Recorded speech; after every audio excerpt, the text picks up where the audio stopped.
Hello and welcome to the Leaders Council podcast, the podcast for the people who run the country and the people who keep the country running. You join us in yet another sunny day here in the capital. I'm Matthew O'Neill, and today, as always, we ensure that we have a variety of distinct perspectives on leadership. First, we're joined by Tina Seymour, Chief Executive of Hope for Tomorrow, a dedicated charity bringing cancer care closer to patients' homes via their mobile cancer care units. Tina, hello. Good morning, Matthew. Thank you for inviting me on today. Well, good morning. Thank you for coming on. Now, normally we charge headlong into the subject of leadership, but considering the ongoing COVID-19 outbreak, I'd like to address this. So firstly, how has this affected your operations? And secondly, how important has it been for cancer patients to be able to receive these treatments outside of a hospital setting? Well, for us, it's been two parts, really. For us, income is obviously generated purely through donations. We get nothing from central government. We get no statutory funding. So in March, we got to lockdown and our income dropped by 85% overnight, which obviously caused some real issues for us. We did some things which I'm happy to talk about later if you wish to look at income generation. Mm-hmm. The other side of this was really interesting. At the moment, we have 11 partners that we work with, and overnight we were approached by 22 other NHS trusts who realised that we existed and that our units were available, and they wanted to have one. It was just totally overwhelming for us as a small charity. We did whatever we could to help people. And we have some reserve vehicles that we use for servicing purposes, and we actually had one which was ready to go to another organisation, but they weren't quite ready. So we allocated that to help out. So we did what we could, but obviously our resources aren't infinite, and we had this issue of not being able to supply all the units that we would love to do.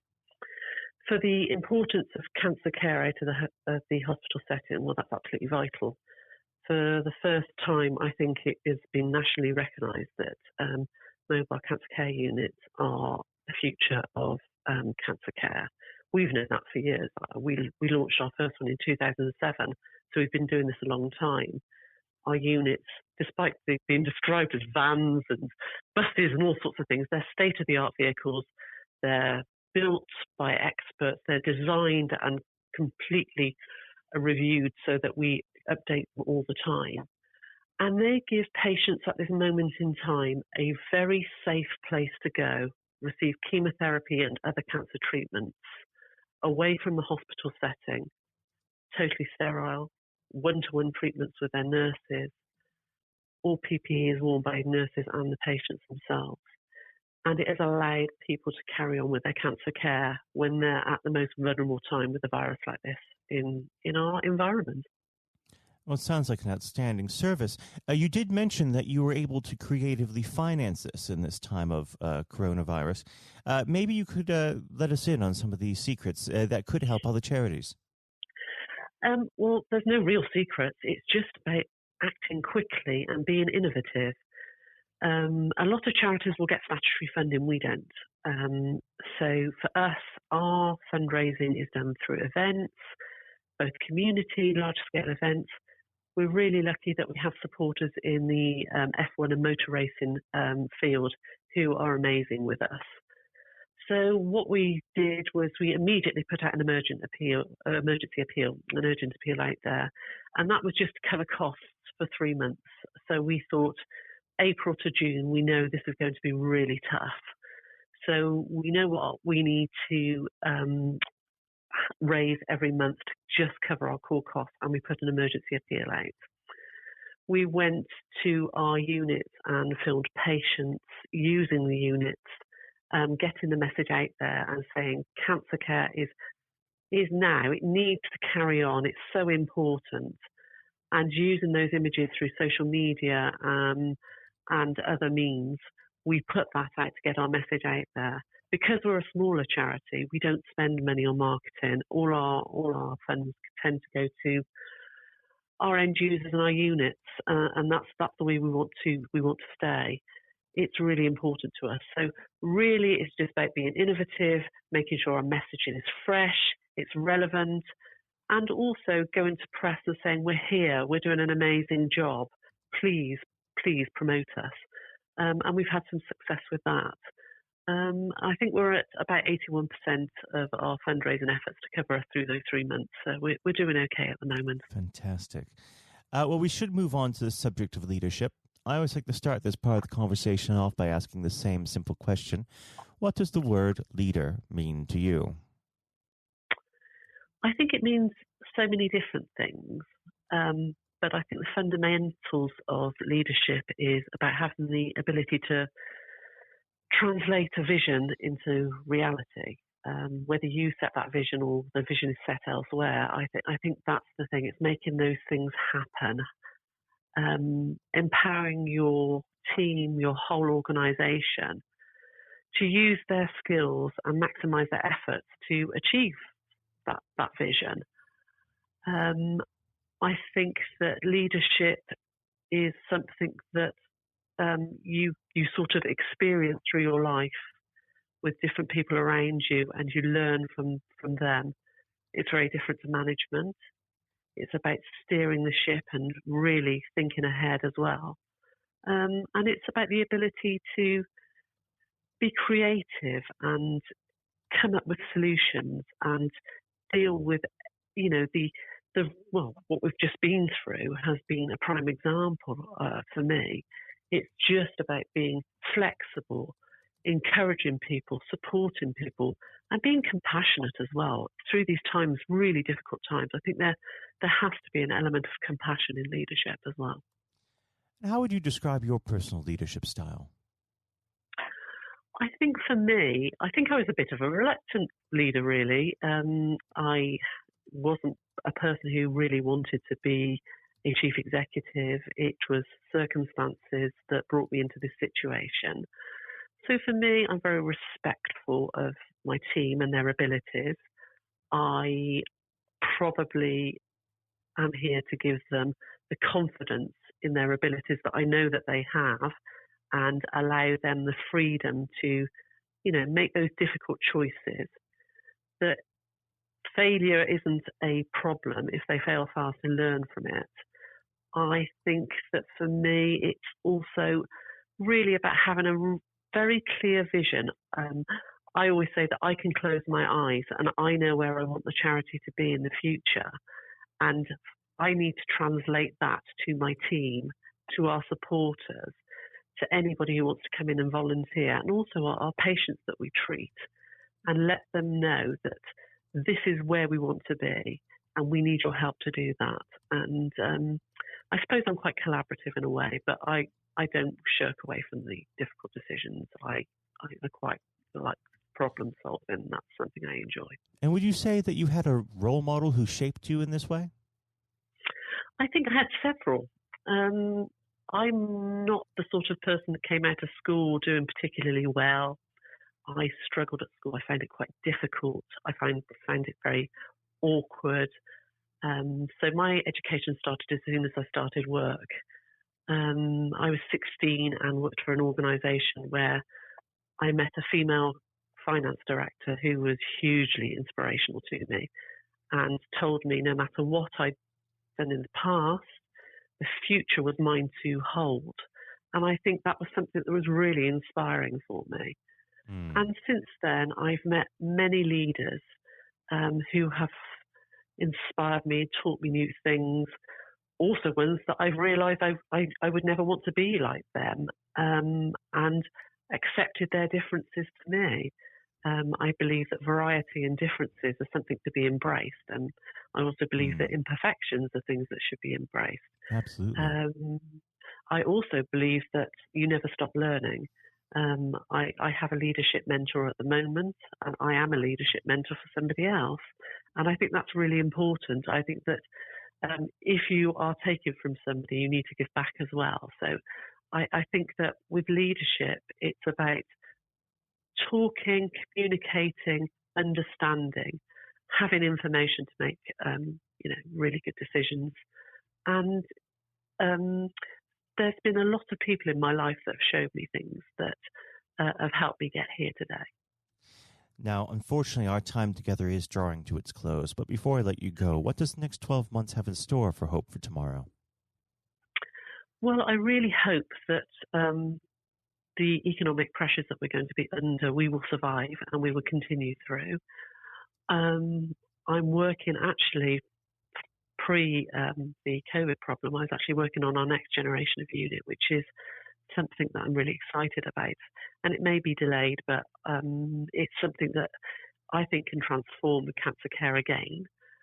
I think that it's going to be a year of trying to rebuild our finances. I think after that, I think we're going to thrive. I think this year will be survival, and then it's going to be thriving. I think it's another year of lobbying the government over our issues around VAT and all the other things that we do as in the charity sector. But I do believe that we've known for a long time this is the future of cancer care, and I think people have started to catch up with it. So I'm really excited as well about our future. Well, I'd like to commend you and the entire team at Hope for Tomorrow for the fabulous work that you all do, and would love to have you back on the program at some point when things get back to some semblance of normalcy. Tina, thank you. Thank you. That was Tina Seymour, Chief Executive of Hope for Tomorrow. And now, if you haven't heard it before, is my exclusive interview with our chairman, Lord Blunkett. Lord Blunkett, welcome. Thank you very much. It's very good to be with you. Well, of course, nothing is being said at the moment other than COVID-19, which we must touch on. What would your message be to small businesses who are trying to keep going? Well, I think the last ones standing will be the ones that thrive when we get back to some sort of normality. So it's have confidence and courage. Obviously, take advantage as far as you can of the government help. I think that Rishi Sunak, the Chancellor, has gone about as far as you could have expected in the circumstances. There are obviously small businesses that fall between the cracks, those who don't have defined premises, can't benefit from the business rate waiver, have not really been able to demonstrate that they can adhere to the PAYE for furloughing staff, and of course whether they can receive the grant, 10,000 or 25,000. All of those who can are obviously able at least to benefit from that for the time being and look to the future. But I think the second thing to say, and they don't need me to tell them this as a politician who did once do a business studies qualification, which is that it will be a different world, and being able to think about how that world will look in a year's time and be creative about it and learn from not just what's happening to you at this moment in time, but to others around you and the sector that you're working in, that will be really important. Do you feel that the long-term effects of the COVID-19 outbreak will in some ways be positive for British industry? Well, only in the sense that people are having to be creative, they're having to adjust and innovate. Therefore, they're thinking about more productive, if you like, greater productivity ways of delivering the same service or delivering the same products. And in that sense, I think we'll have temporarily at least very much higher unemployment than we've become used to, but we'll probably have a burst of productivity, which will help with the recovery. Whether it will help with the inequity of the way in which our economy is imbalanced, both between services and productivity and the production of goods and services, I'm not sure.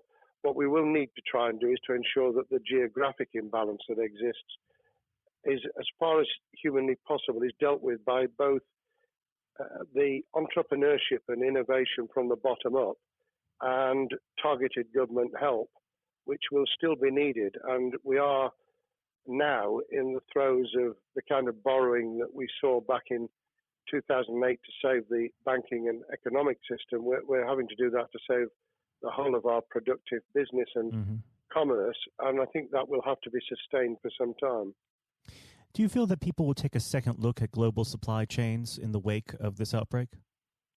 I think there's going to be much more creative ways of using local supply and linking up inside sectors much more effectively. And I hope that the Leaders' Council will be able to play a part in that, in the sense that people who have something in common, a synergy in terms of what they're delivering, whether it's a service or whether it's manufacturing or whatever, will be able to see that there's a good outcome from knowing the sector better, linking with people, not just geographically, locally, but those in this country who may not have been on the radar in terms of what they produced for the supply chain.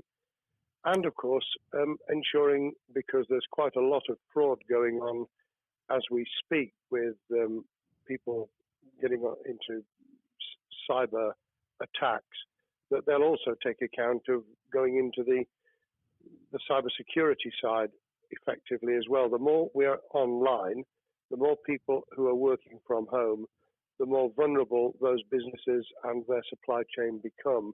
And that's something to think about as well. How important is strong leadership at the moment? Well, I actually think that it's brought to the fore leadership in a whole range of areas, from obviously government itself, and there's been ups and downs with the Prime Minister's severe illness, but all the way through the public and private sector. People have, to use the jargon, stepped up, and they've shown local, regional, and national level the kind of leadership that Britain historically was very good at. Regrettably, we've not seen the same on the international scene for all kinds of reasons, but maybe we will in future. So I think out of this will come experience of people who have seen an opportunity to do good, as well as seen an opportunity to provide a good service or goods, including, for instance, shortages for the health and social care system, the food chain and the like, but also I think in terms of seeing the synergy between the private and the voluntary sector, and using people's commitment to each other in a very positive way. I'm not sentimental about this. Things will revert. But actually, I think there's a kind of moment of moral judgment, of people feeling that they've got a role to play outside the immediate survival that they're engaged in. And if we can hang on to a little bit of that social responsibility, that will be a very positive outcome. Absolutely. Now, what's your broad view of how the government is responding to this? Are you broadly supportive of their measures? Well, it may surprise people to hear that I have been very supportive. Of course, there's been legitimate criticisms about the speed of response on protective equipment and on issues relating to testing. But my own view is very similar to the challenge that was made to the Prime Minister of Italy, when people said, why didn't you close Italy down faster? And he said, a fortnight before we did it, I would have been considered to be a madman, and nobody would have agreed to do it if I'd tried to move too quickly. And I think that's something that we need to reflect on here in the UK. We may have seen the signals elsewhere across the world and taken them more seriously at the time. Hindsight is a wonderful thing, but as someone who's had his life in the opposite political party to the present government, I think that with some hiccups and mistakes, they've not done a bad job in what has been incredibly difficult circumstances. And you're absolutely right. In a liberal democracy that we live in, it's very difficult for people to swallow orders given to them from government. Well, the UK and the US, and to some extent the Scandinavian countries, have a very different history and therefore interest in maintaining the freedom to decide and the persuasion and consent that's required. Those countries that have experienced one way or another totalitarianism over the last century have a slightly different way of coming at this. I don't want to exaggerate it, but I think that that's why getting the balance right of getting people to go along with what you want them to do in their interests as well as the nation as a whole is a sensible, proportional balance. And I think we now need to adjust to the coming out of the crisis gradually, readjusting to recovery in the same way. Now, something you've mentioned recently on this balance is the police overreach in the enforcement of the COVID-19 structures that have been put in place. What have they done right, and where have they gone too far? Well, I think that they were interpreting what was not necessarily as clear advice as it might have been for all kinds of reasons, because people were feeling their way. I think what's come out of it has been a demonstration by local police services in some parts of the country that they could get people to do what was needed without the heavy hand of drones overhead or people being told that they shouldn't be walking in the street, because this was all about self-isolation, not incarceration. It was about getting people not to pass the infection on to each other and therefore to provide distance rather than to make our lives a misery. Those police services that adopted that policing by consent and chivying people along did really well. Those who went over the top, I think, soon got a very substantial pushback. And one of the strengths of our democracy is that you could have that debate. People could say, I'm terribly sorry, we think the police force in our area has gone over the top. And that in itself is a constraint and a readjustment. That's another strength of living in a country where you can have opinions and express them without actually being thought to be a fool. Now, of course, the government has faced criticism that they were slow to react, and Boris Johnson wasn't present at the early COVID-19 COBRA meetings. Now, Number 10 has claimed that this is normal practice. The health secretary often chairs COBRA meetings related to health. Does this tally with your experience as a Secretary of State, or would you have expected the PM to be more hands-on during the initial stages? I think different prime ministers do have a very different style. And Boris's style, which I think will now be considerably adjusted, was very swashbuckling. In some senses, delegating is a good thing, as every leader of every business or public service knows. Those who try to pull too much into themselves end up with a massive bottleneck, great failure of trust, and the inability of people to show what they're worth and to demonstrate their capability. So I'd be very wary of jumping in and saying he was wrong to delegate the essential COBRA meetings. What I was surprised about was that he didn't chair the first couple, because my experience with Tony Blair for the 8 years I was in cabinet was that Tony was a great delegator, but he would get a grip to begin with, watch what the difficulties were, and then give people direction and confidence to be able to get on with it. So looking back, I think Boris himself probably thinks, God, I wish I'd spotted the signals from elsewhere in the world more rapidly, and I'd just been there. However, this also raises another issue. All of us in positions of leadership need good teams around us. I think after this is over, he will be assessing those who really did step up and those who demonstrated their inadequacy. I think we'll probably end up in a year's time with a much stronger cabinet than we have today. Well, absolutely. And of course, we've seen a significant drop in the visibility of certain special advisors like Dominic Cummings during this entire period. So it'd be interesting to see how that pans out.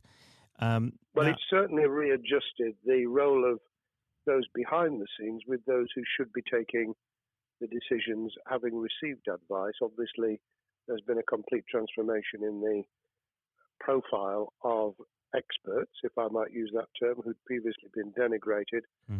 Scientists, medics, people with behavioral science understanding. My only criticism was, were we getting wide enough advice? Were we narrowing it too much to a couple of key centres in London?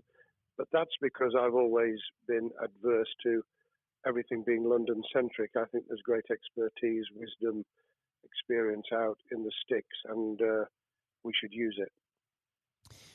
Rightly so. Now, was pandemic planning part of your time as a minister, particularly perhaps when you were Home Secretary? Well, it was, but it was on the back of risk arising out of counter-terrorism measures. Right. I was the Home Secretary for 3 months when the attack took place in September 2001 on the World Trade Center and beyond. We did an enormous amount of scenario planning, both desktop and real. On the back of that, it was very heavily orientated to future developing terrorism risk. I certainly got involved with talking about pandemics. I remember being at a seminar in Edinburgh where the university there had done a lot of work itself on the issue of pandemics. And of course, we saw SARS and other things emerging. I think people have criticized the government for not picking up the report from 2015, 5 years ago. I think that what happens is human nature kicks in. You deal with what you're immediately faced with. You can sponsor reports, and this is true of business planning, of course, as well, and scenario planning for what business continuity will look like, recovery plans for business, what will happen if there's a cyber attack, what happens if there's an energy shutdown. These kind of things you can look at, but you're immediately turning your eyes to what's in front of you. And had we picked up a bit more on the danger from Ebola and SARS and what have you in the past, then we might have said, what if something hits us in the developed nations that we don't have a vaccine for, that we can't immediately whisk up protective materials or equipment, or for that matter, medicines that help with recovery, all of which we now see are a danger. I think this will make an enormous difference to the planning for the years ahead. I hope it will be widened so that we don't just look at what's happened, but very rarely do you see something exactly repeat itself. Some of the circumstances will be, but others won't. So that's why I've put emphasis in what I talk about on looking at the other virus, the cyber attack scenario, which could be just as dangerous in a world of just-in-time provision.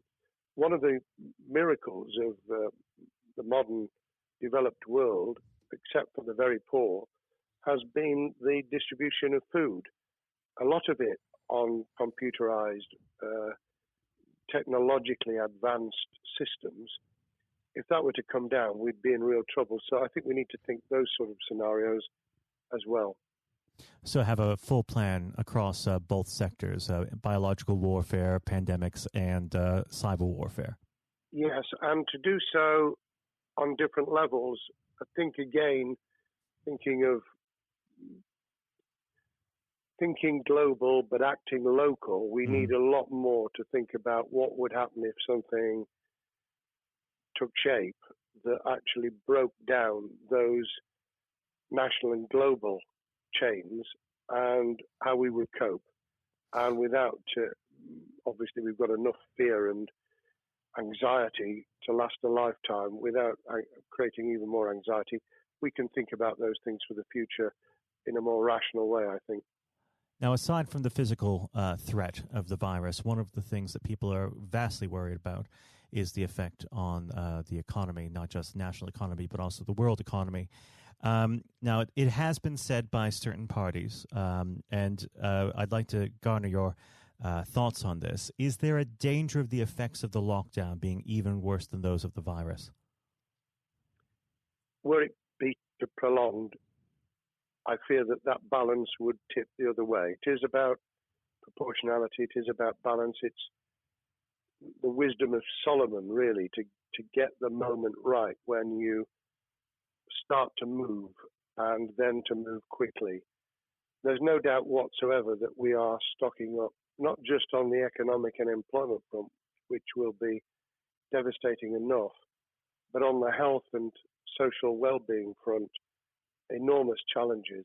And they will need careful handling because there's a lot of people whose lives, for a variety of reasons, are at risk in the future on a scale that we've been dealing with over the immediate handling of the pandemic, concentrating really hard on those affected by COVID-19, those sadly who have died or been seriously incapacitated, that will roll over into the economic, the social, the mental health and cultural well-being of the nation, and that will need all of us to pull together as well. Absolutely. Now, do you believe the government's doing enough for business? I think that the speed of reaction once the scale of the pandemic was clear was very good. I've praised Rishi Sunak for his action. Remember, a chancellor who only just come into office was planning to deliver the budget in the middle of March and has had at least three equivalent budgets since. I think he's handled it very well. Understandably worried now about what we're doing to our economy. The level of borrowing is sustainable because of low interest rates, but it reaches a point, of course, where it tips over so that you can't then do the kind of structural investment requirements that the government were laying out before and in the March budget. And those will have their consequences as well as a planned payback over many years. I think we've learned something over the last few months. We needed to take immediate action. We don't want another round of austerity equivalent from 2010 through to 2019. I don't think the nation, on the back of what's happened and the challenges we have, could take that. And therefore, we need a different plan, economic plan, over a much longer period, just as we did from the Second World War all the way through to 2002, when the final American loans were paid off. Now, of course, one thing that's on everyone's lips, how much longer do you believe that the lockdown can go on for?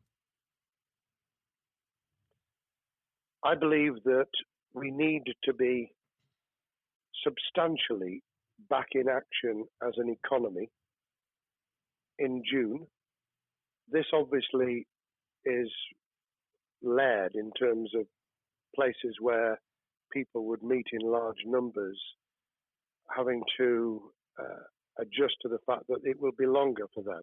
And sadly, that will involve business closures. It's why the Chancellor extended the furlough scheme to the end of June. Mm-hmm. But unless we get things moving in June, I think we'll run into the summer where all kinds of services and industries will have a chain reaction effect. And what happens with one will then have a major impact on another.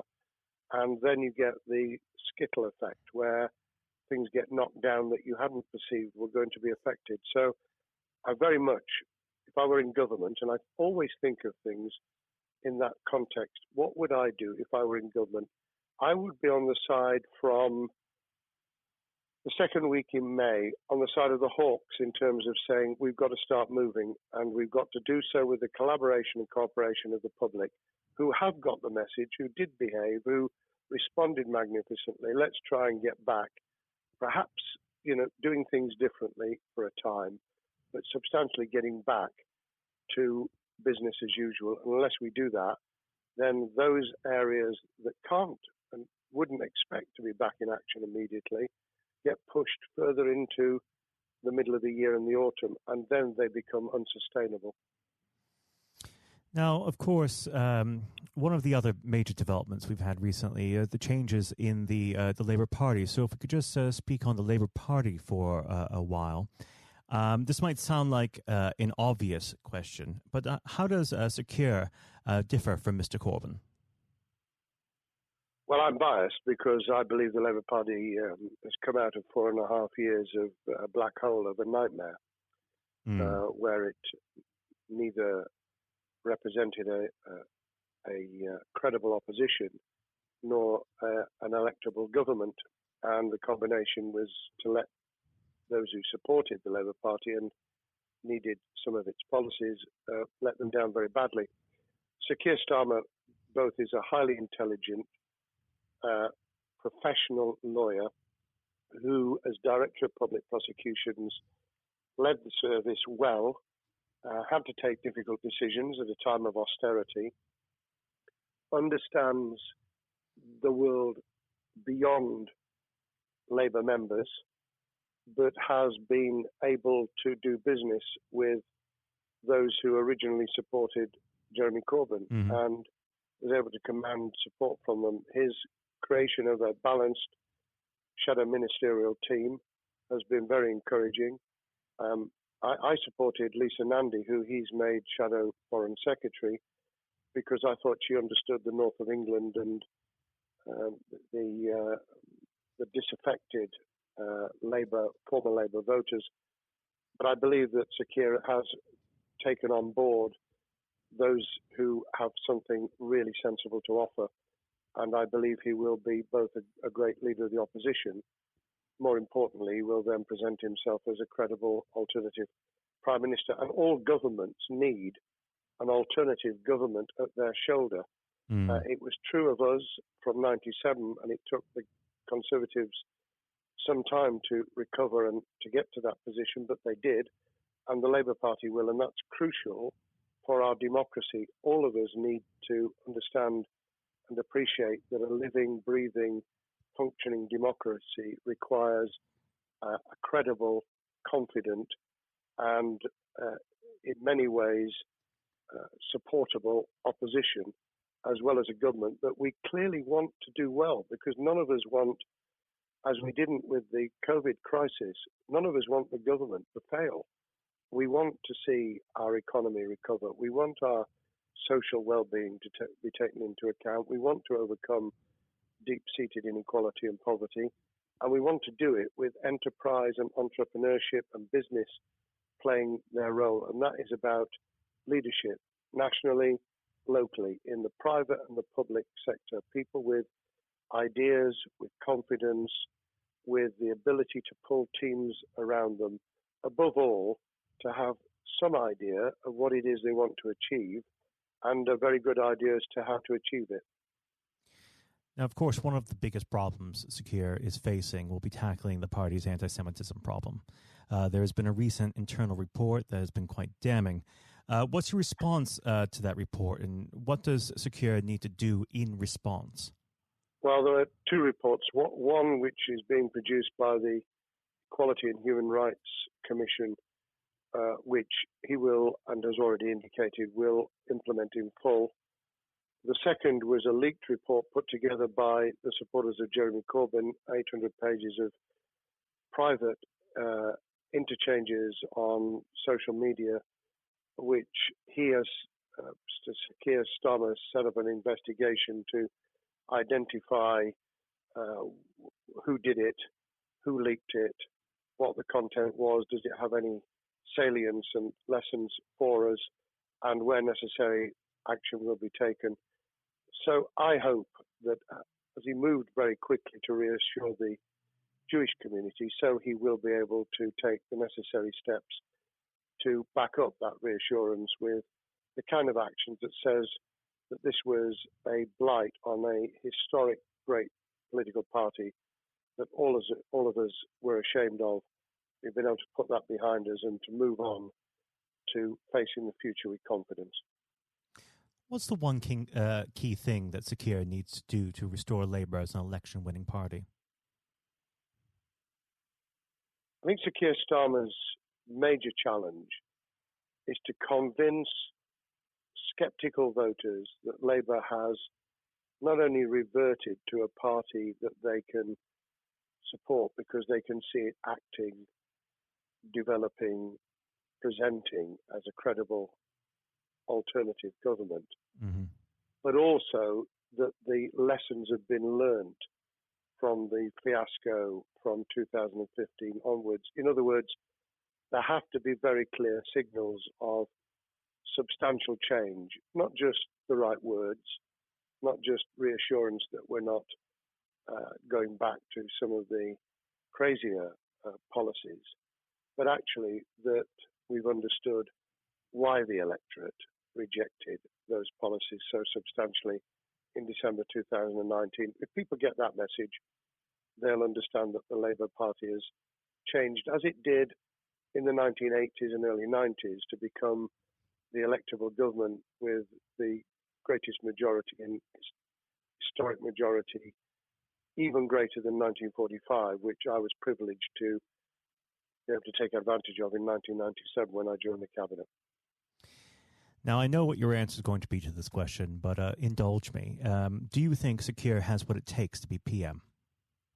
Yes, I do. I think he has the background, he has the experience, he has the professionalism, he has the forensic mindset, and he has the confidence to have put a team around him which will ensure that it will work. And those elements are true of all leaders. Ideas, the ability to build a team, to have confidence in that team, and to be able to demonstrate leadership in practice, sometimes at the most difficult times. And, the Leaders' Council, those sharing their thoughts with the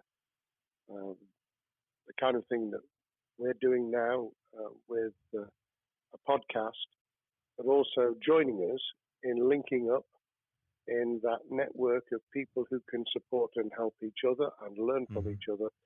That is what needs to be done in politics as it needs to be done in business. Thank you very much indeed, Matthew. Well, thank you for coming on the program. It's been an absolute pleasure, and I look forward to speaking with you again. Thank you very much, and good luck to all those listening in what has been a nightmare scenario. Good luck for the future. Have courage, have confidence, and yes, listen to those who know more about business than I ever will. Thank you, Lord Blunkett. Thank you. This has been the Leaders' Council podcast. Thank you for celebrating excellence in leadership with us. I have been your host, Matthew O'Neill. Until next time, goodbye. Thank you for listening to our podcast. The views expressed within the podcast do not reflect the views of the Leaders' Council of Great Britain and Northern Ireland, its parent company or subsidiaries, members of staff, other guests, or any other person therein associated.